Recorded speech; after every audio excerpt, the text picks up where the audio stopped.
Greetings to everyone, and thank you very, very much to Campion Hall and for Laudato Si Research Institute for inviting me to take part in this conversation.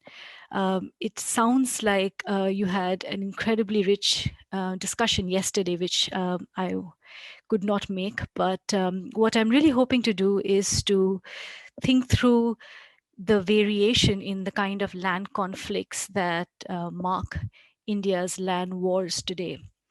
And in doing so, I'm going to partly draw on my research.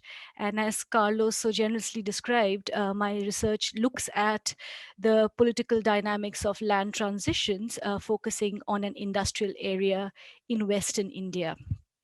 And while the communities that are the prime focus of my research, just by way of social composition of the area, are socially dominant caste grouping called Marathas. While they do form the primary focus of my research, I also draw in on the livelihood experiences of other communities that are so crucially impacted by these land transitions that have transpired in the region. So I'm going to share my screen now and dive right into my insights for today that I would like to share. Um, I trust you will be able to see the screen. So let me first briefly set out the context within which the control for land in India has transpired since its independence. So the demands on land in India have been enormous since its independence in 1947. The period after independence was devoted to projects of nation building along with dams, factories, cities, all of which needed land. So land for non-agriculture use went from around 9 million hectares in 1950-1951 to about 20 million hectares by 1980-1981. But the demands on land have continued to grow since then, particularly after India started its process of economic liberalization in 1991.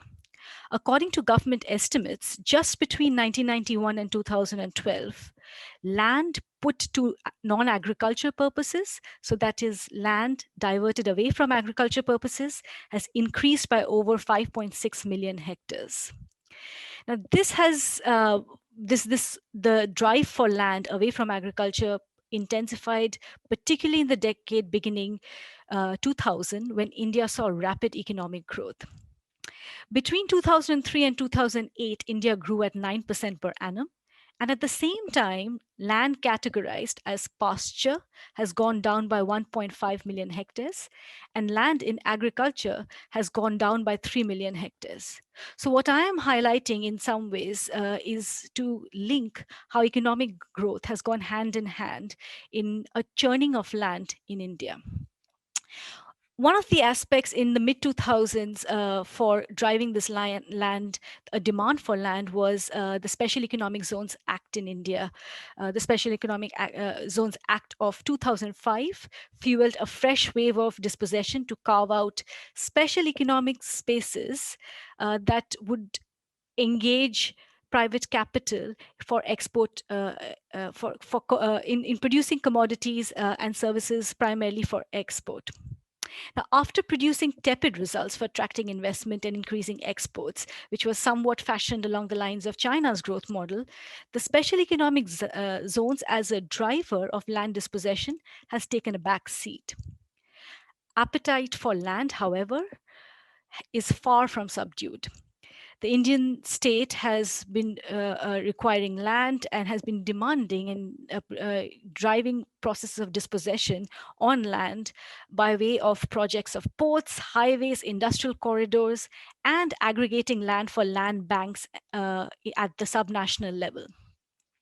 So the drive and the demand for contiguous large plots of land has only increased, which has of course gone hand in hand with a decrease in the amount of land available for pastures, commons, and more communal livelihoods. This churn in land has been far from smooth. It has been met with fierce contestations, but in many cases, intense negotiations. Um, I, I think it is important to highlight that while the period of land dispossession following right after independence in India had little more legitimacy in the sense that land dispossession for the kind of projects that were envisaged at the time of independence as part of nation building had more legitimacy than what we have seen in the 21st century. And as a result, 21st century land dispossession has been marked by more frequent, organized, and vocal opposition to land. In fact, land conflicts have been so intense in the decade of 2000s that has been dubbed by some scholars of Indian sociology as India's land wars. A research institute in New Delhi, Land Conflicts Watch, has been mapping land conflicts across India for a few years. They published a report entitled Breaching the Contract last year, based on 3 years' worth of research. At the time of publication in early 2020, there were 703 ongoing land conflicts in India. Together, these contestations impacted around 6.5 million lives. This was last year, while the pandemic was also unleashing its own onslaught on livelihoods. Most of these conflicts were related to infrastructure projects. The second most common site of contestation has been areas with mining. Now, this does give a picture of a fairly volatile situation in India. But there is, of course, much variation in what these conflicts look like. So, some instances of resistance make national and international headlines, such as the bloody struggle of landholders in a village called Nandigram in West Bengal. Here, the farmers fought hard in 2008 against the state's proposition to build a car factory on fertile agricultural land. The factory was to be built for one of India's largest private corporation. The resistance movement drew not just landholders, but agricultural laborers, farmers' unions, and opposition political parties. The struggle against dispossession was fierce and bloody, and was successful in staving off the construction of the manufacturing plant on this fertile, double cropped farmland. There are many contestations, however, that do not receive time under the spotlight of mainstream media. And by not getting amplified, many of these voices get subsumed within the larger, everyday, and entirely normalized struggles of those that inhabit the rural, or work in stagnant agriculture, or belong to the backward groups of forest dwellers. So, I would like to highlight what living these land conflicts looks like. The first experience that I want to draw on is from my own research in the western state of Maharashtra. Maharashtra is one of the most industrialized states in India. The region that I look at is one that is characterized by an agrarian economy based on pulses and cotton. The region is also drought prone. Here, agricultural land is being acquired for the last 15 years for various projects of industrialization. So in 1998, 900 hectares of land was acquired for an industrial area. This industrial area was planned and was a relatively rare case where the state plans did materialize. So today, the site hosts manufacturing plants such as automobile assembly factories, plastic and packaging material plants, as well as some distilleries. A group of women from the Dangar community, a nomadic community currently classified as scheduled tribes, as one of the scheduled tribes, had all of their farmland acquired for this industry.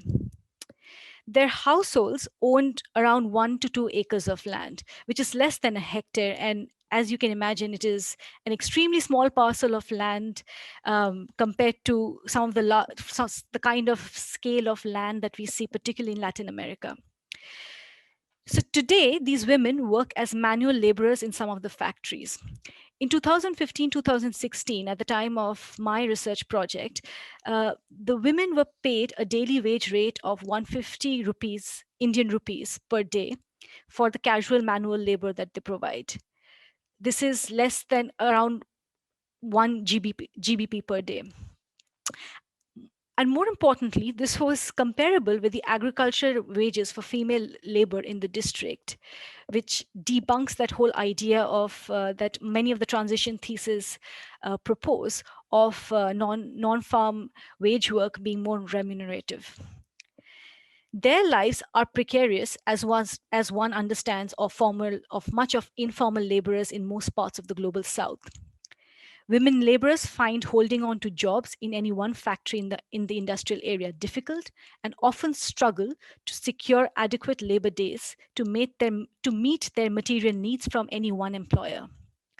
Janvi Kumari, a 30-year-old Dangar woman from Kungao, the names have been changed, of course, had been working as a sweeper in one of the factories in the industrial area for 3 years in 2015. Her household lost its entire land holding of 1.2 hectares in the early 2000s. Agrarian crisis in the district that has deepened in the last decade would have disproportionately and systematically affected this group of women and would have made holding on to land unviable anyway. Kumari Devi, a 40-year-old resident of Kungao, explained how precarious farming was for her household. I'm quoting her now. I worked on our farm and sometimes also worked on others. Days on the farm used to be just as long as these days today in the factory. Sometimes we used to start even earlier on farm. Our economic status has remained the same. Yes, back then there was water. So the farm gave us income and we always had that. Now, when I look, today we would not be able to keep the land. We would have to sell the land. Nobody wants to sell land. But in this condition, we are not like the big Maratha farmers. Here she's referring to the socially dominant group of farmers. Here we have a group of women whose lives have been marked by precarity both with and without land.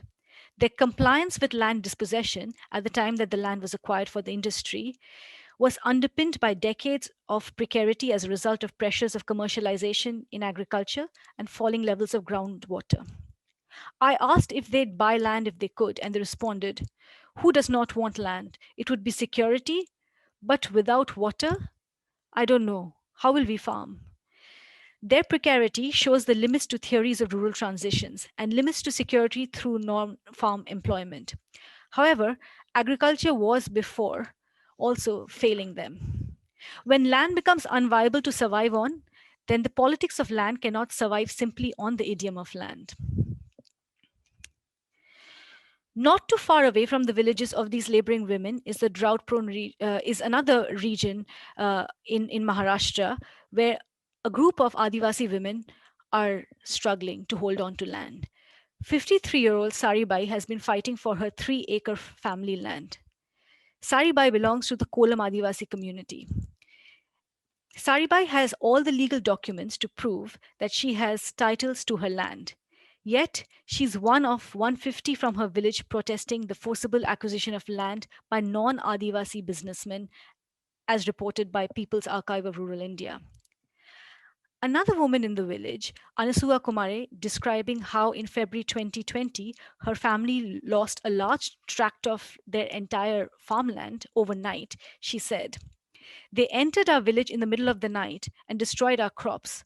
Overnight, they took our land away from us and built sheds on it. These they have been organizing sit-ins in front of the local government office called the Panchayat office. They also took part in the long march to a larger city in the state as part of the ongoing farmers movement that's currently underway in India. In this case, titles and paperwork have failed to enhance the claims to land. It fails to provide the titles fail to provide legal safeguards against threat, harassment, and coercion from local state officials. Their legality can be upturned overnight. These women are raising their voices not just about land, but equally about the reproduction of their marginalization as women Adivasi farmers. But they are raising these voices by using the rules and procedures that the state had initially initiated to guarantee these safeguards. They're challenging the local state officials about overstepping their authority. And finally, I would like to highlight another form of contestation that is in the voice of a renowned and dynamic young Adivasi activist, Gladsan Doomdoong. Gladsan is a researcher and an Adivasi intellectual. On one hand, he represents the Adivasi youth, being a young man himself, and on the other hand, finds himself disagreeing with a section of the young generation of Adivasis who want to part with land and stake a claim in India's development paradigm, one that is so focused on non farm activities.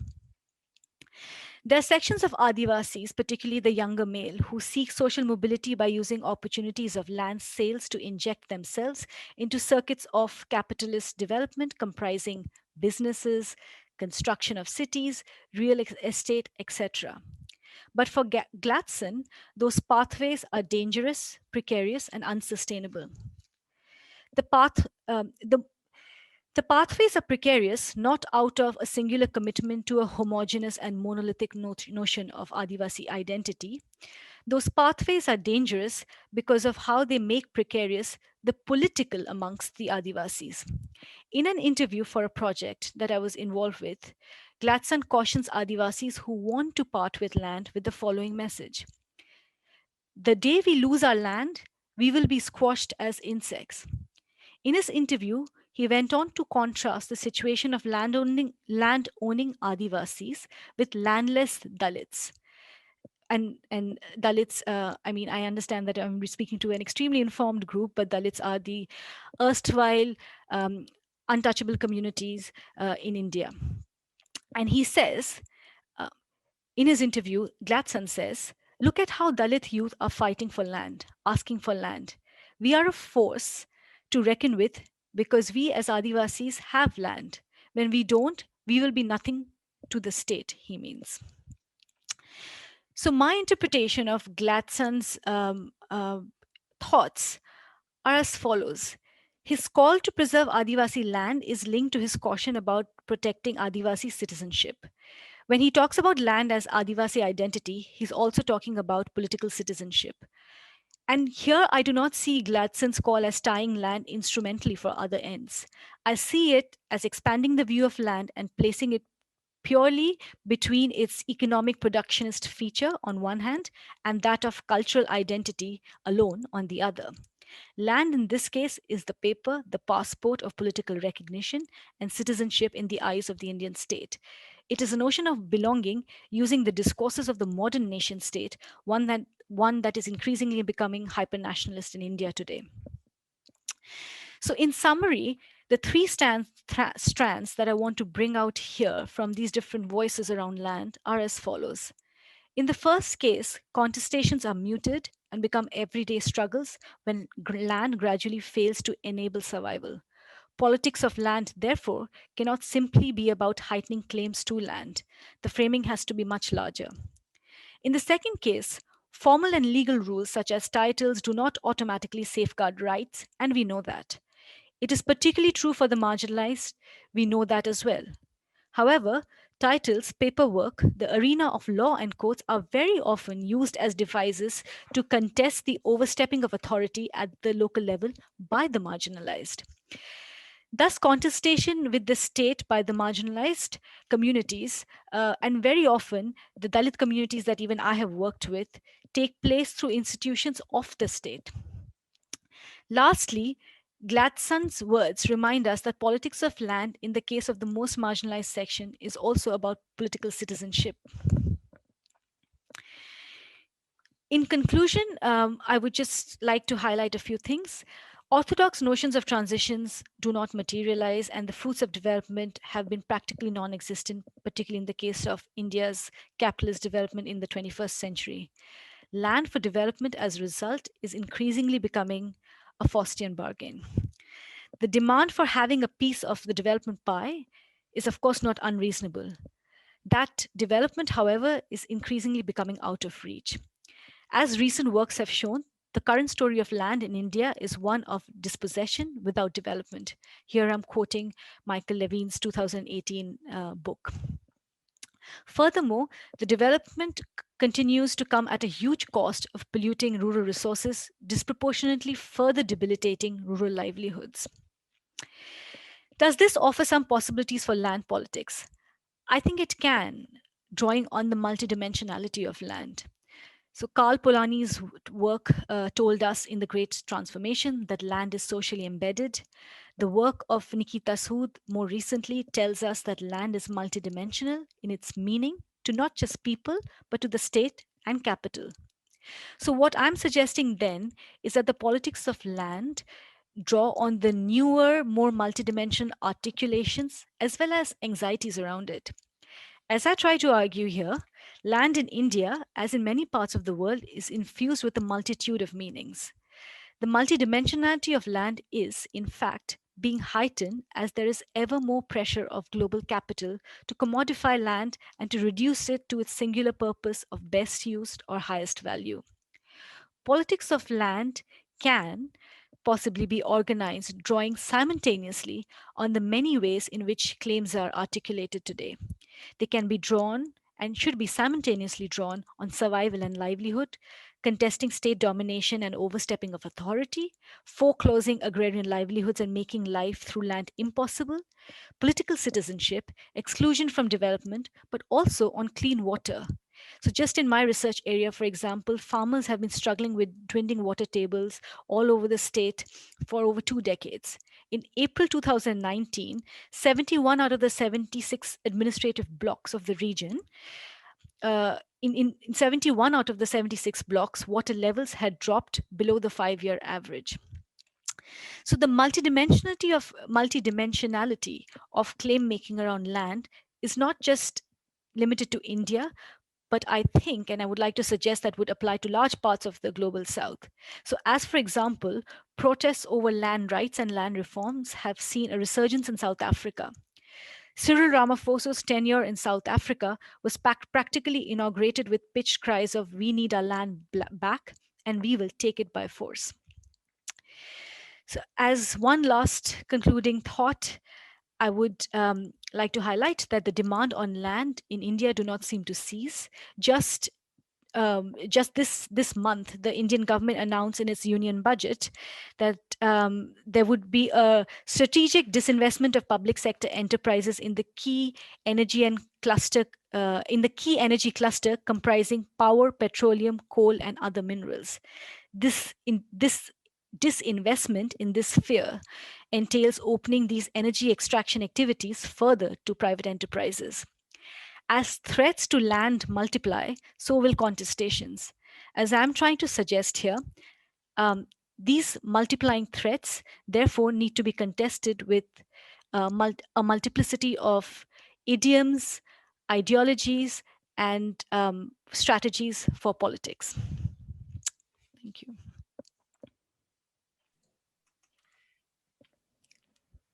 So many thanks, Mihika. That was an incredible setting to start the conversation, which I think enriches the way we've been talking about politics in the land with regard to India. We have a marvelous interdialogue here with Vijay D'Souza, who will now introduce some of the responses and ideas to interact with what you presented here. So I'm delighted to give the floor to Vijay. Thank you. Thank you, Mihika. That was a very enlightening and stimulating talk. As a linguist and a person involved with the cultural documentation, language documentation of an indigenous community for over 20 years, I look at land not primarily from the economic and developmental perspective, but taking this notion of multidimensionality of land, I look at land from the dimension of meaningfulness, land and cultural significance, land and well-being, emotional, psychological, spiritual well-being of people. Before I come to my response to your paper and the thoughts that your paper elicited in me, I would like to begin with my own context here in Northeast India. As the audience is well aware, this is a land of amazing, mind-boggling cultural and linguistic diversity. There are about 200 distinct languages and cultures here. But it is also, when we look at it from the land perspective, it is a confusing labyrinth of practices, attitudes, and political processes. Let me highlight a few of those. Ever since the British took over the Northeast through the Treaty of Yandabo in 1826, the British, the colonial powers presupposed that they are the masters of the land, because for them, the crown is the owner of the land, and they enacted laws and dealt with the local communities and people with that presupposition. The communities, the various tribal and indigenous communities knew for centuries that they owned the land. They had their own village boundaries, which were traditionally defined, and for them, it was they who were the owners of the land. So these two attitudes we can see even now are at conflict. The government of India after independence has had a very confusing set of attitudes towards Northeastern people and their land. First of all, there is this whole attitude of protectionism. For example, in state of Arunachal Pradesh, where there is absolutely no legal backing for the ownership, community ownership of the land. It is simply conventional, but there is a certain amount of protectionism granted by the government. Then, despite their other areas, despite legal protection, there is devastating land alienation. Researchers like Dolly Kikon, Walter Fernandez, and others have highlighted this. There are development-induced displacement. There is development-induced displacement everywhere in the Northeast. There is also this conflict between community ownership and individual ownership.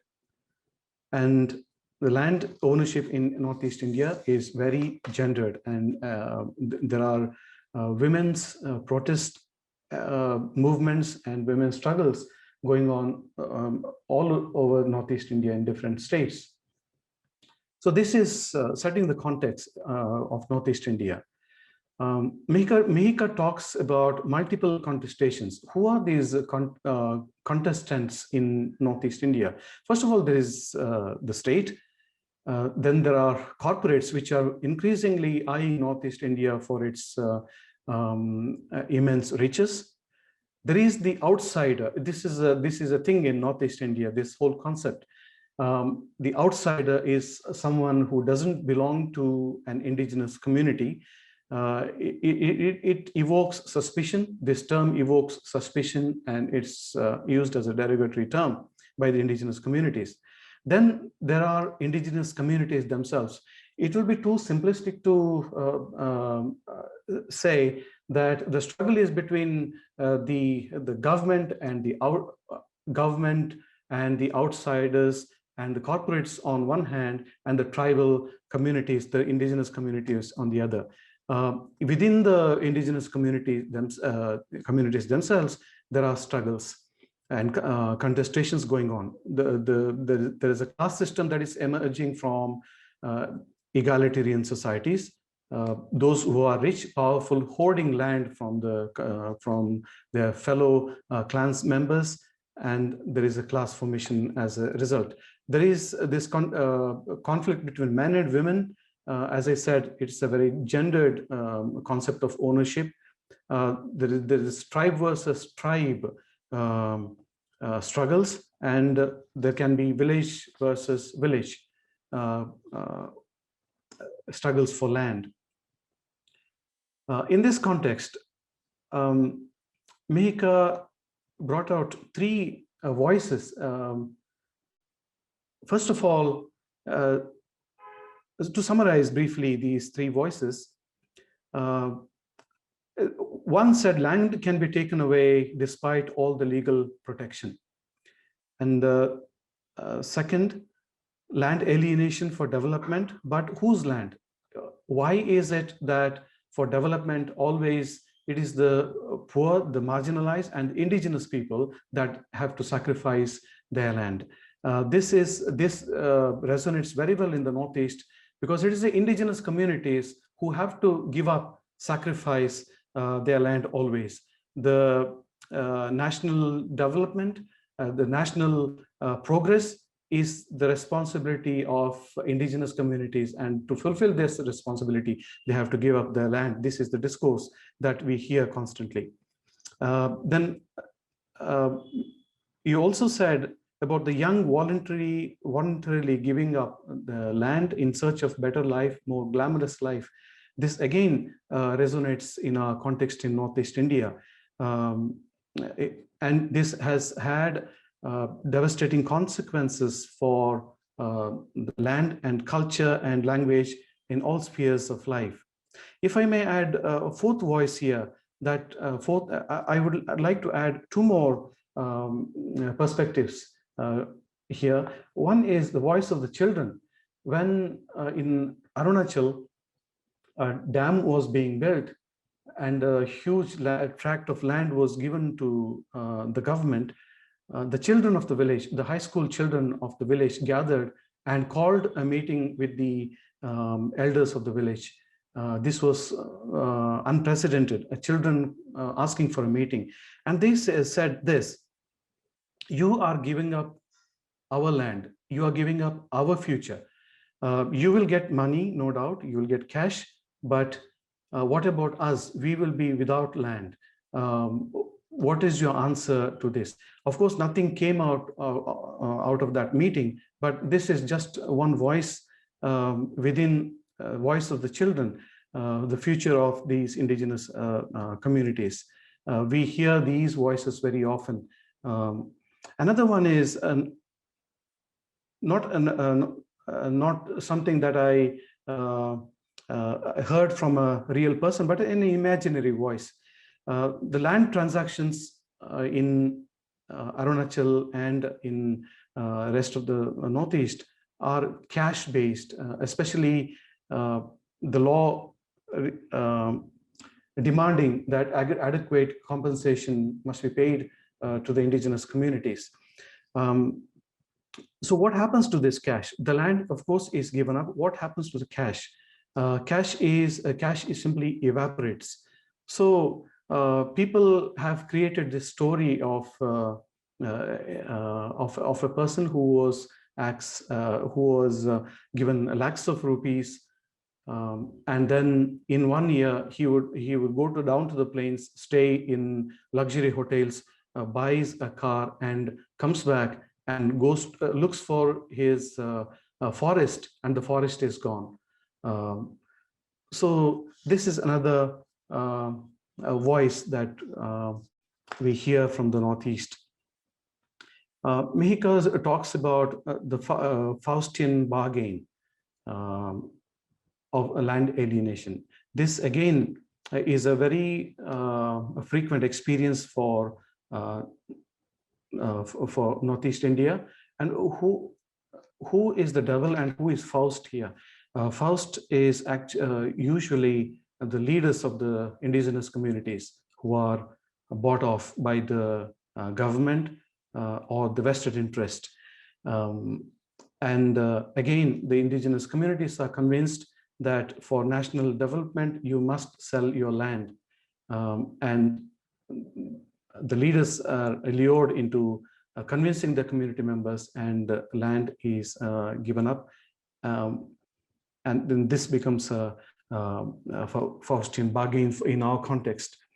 So the question is, why is it that for the development and nation building, it is always the indigenous communities that have to sacrifice their land?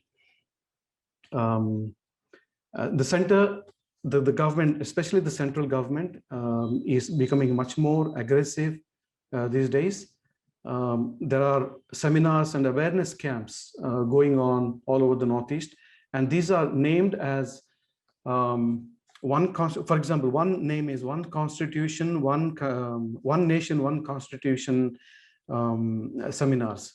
So what these seminars essentially do is to persuade indigenous communities into believing that we must all have one constitution, we all belong to one nation. Therefore, protectionism is bad. This various land laws that protect the tribal land are detrimental to the development of the indigenous communities themselves. Therefore, it is in their interest to give up this protection. So people are being convinced, and if there is a voice of protest, they are brutally suppressed. Father Stan Swami's case is a classic example of this. Anybody who is raising their voice against this will be jailed or suppressed. So we are dealing with this regressive attitude in the name of progress. This paradox. The regressive attitude involves reductionistic view of land as only a community. It is in this context that Mihika's point about multidimensionality of land is very relevant. So land cannot be viewed only in terms of economics and material progress. Once again, this resonates with yesterday's sharing by various speakers, especially indigenous scholars like Jojo and Marianus Kujur. Marianus Kujur said, for a tribal person, land is his life. You take away land and there is no life for him. So land is life, not simply topsoil, as Marianus Kujur said yesterday. So for indigenous communities, land is the source of sustenance, anchor of identity, and it is a sacred deity. And for Aka people that I work with, it is the mother, a parent. And it is a protective and sustaining envelope.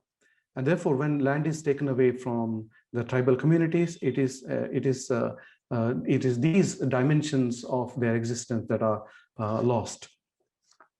Finally, as Mihika concluded her presentation by saying, as threats to indigenous land multiply, so will the languages and discourses of struggle around the land around land will multiply.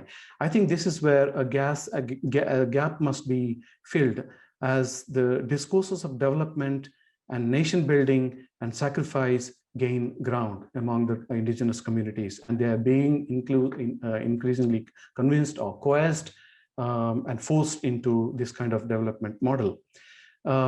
It is necessary not to fight these narratives of nation building or development, but I think the discourse must be inverted to understand that development is not necessarily destruction of tribal land and their forest, but development is preservation of indigenous land, because that is where healthiest lifestyles are often found. And education is not to replace their own traditional systems by an alien educational system, but education is the rest of the nation learning from the sustainable ways of indigenous communities. And nation building does not involve suppression of indigenous livelihoods and land rights, but nation building is supporting indigenous land and their sustainable ways of living. Sacrifice is not to be expected only from the indigenous communities, but rest of the country must sacrifice for the sake of indigenous communities, because that is where we find knowledge systems that will sustain us into our own future.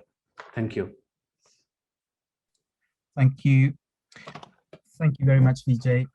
This has been an interesting back and forth of ideas, which Mihika certainly gave us a great introduction to a very complex issue, and I thank you, Vijay, for interacting with these ideas. Now, what I would like to explore here is we have still have 8 minutes for a little questions and answers segment. So perhaps we could address as we go along just at least a couple of things. First of all, we talked about broadly about the dispossession without development, and this ecosystem of injustice that brings out of this dispossession. There's aggressive structural violence by the state. Those are ideas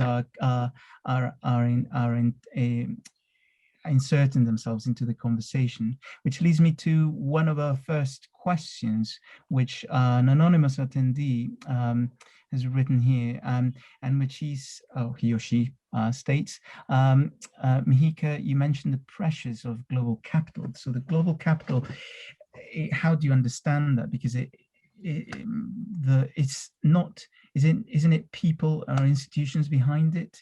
Could you say a little bit more about how you understand those pressures into the land dispossession? Thank you for that question, and thank you, Vijay, for such a thoughtful engagement with my paper. It was really enriching to hear your thoughts. I do have a couple of follow-up thoughts on that, but I'm going to start with the question.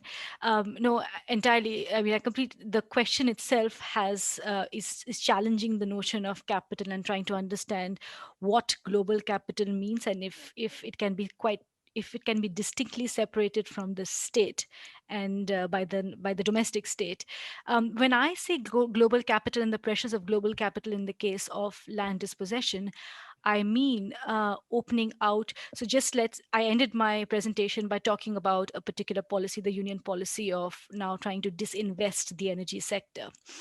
And as these sort of disinvestments of certain sectors in the economy have taken place, that it has opened out the capacity for private entities to invest, not just private entities within India, so not just the big corporations like the Adani or the Ambani to invest in large tracts of land for solar power and for green projects of environmental and carbon neutrality. But it is also opening out to investments from sovereign wealth funds in the Middle East to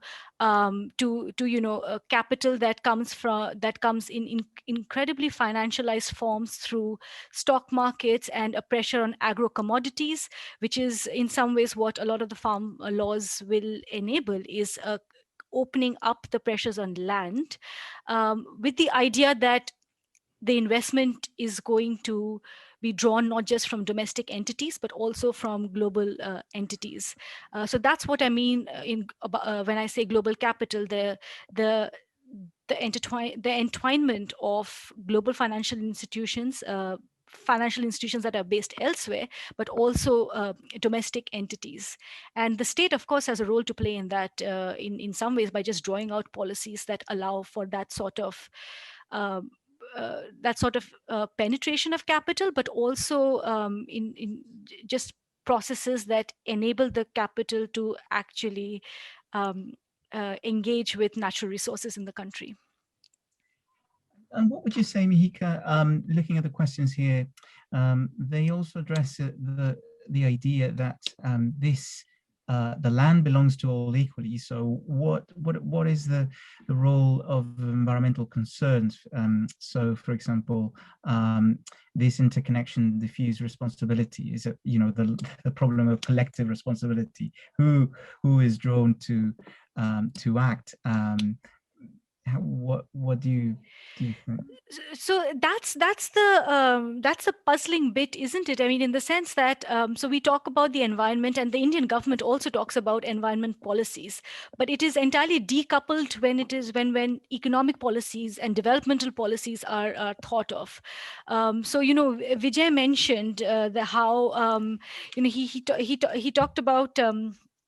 He said that in Northeast we see a confusing labyrinth of how the state has intervened, and I really like that, because it is not just in the Northeast, but I think we increasingly see a confused labyrinth that includes discourses of development, but also practices and policies that that on one hand talk about the pressures of environment, droughts, floods, avalanches, and that being connected to environmental problems.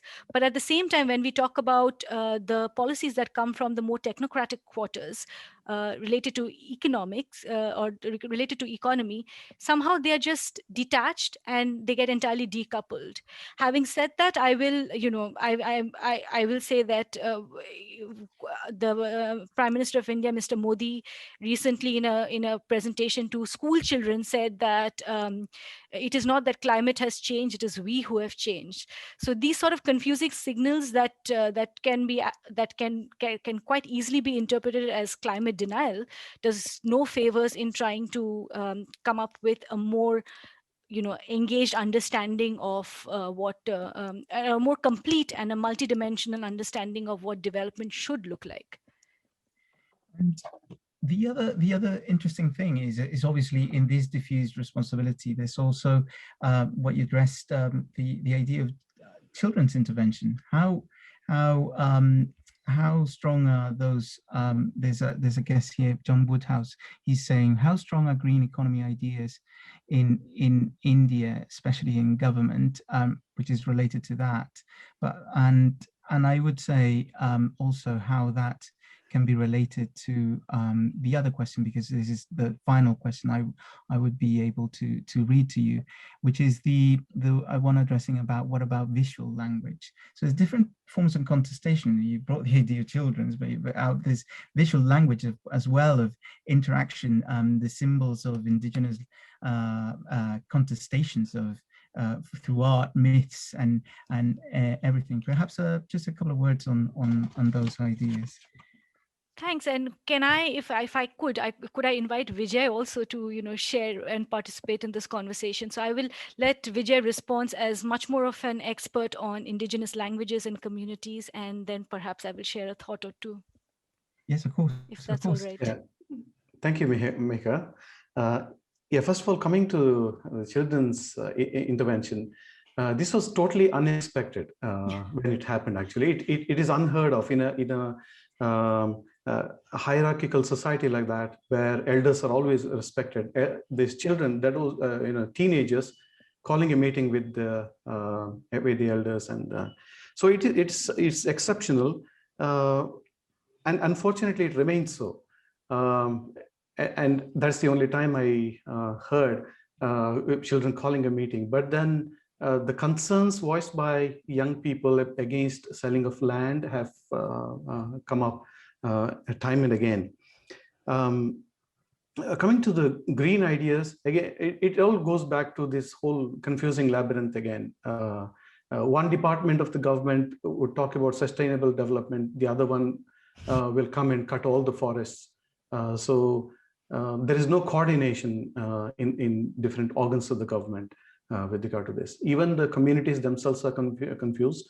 One member of the community would go and cut all the trees using the modern chainsaw, and somebody else would fight against that. So this is the confusion that we often see. As regards mythology and art and culture, for me as a documentary linguist, this is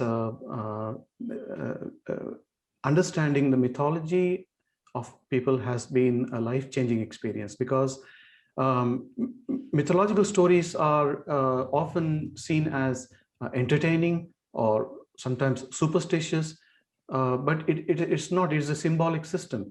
I will say, as I will say later, just like mathematics is a symbolic system which enables us to do so many good things, the mythological stories are a symbolic system which hold everything, the worldview and meaning system together. I think a much more exploration of these is needed. This is, unfortunately, this exploration is confined only through anthropologists and linguists so far. And this knowledge must be brought into other fields as well, and a more interdisciplinary approach would help, I suppose. Thank you very much, Thank you. Vijay and Mihika, for this really interesting conversation. We will, of course, explore a little bit more in details many of these ideas in the panel after the break. So I invite everyone to go and relax and have something to eat, something to drink, and we'll be back. Please leave on your this recording on and of the event, and we will be engaging with you shortly at in a few minutes. That would be right at 2:15. Thank you very much.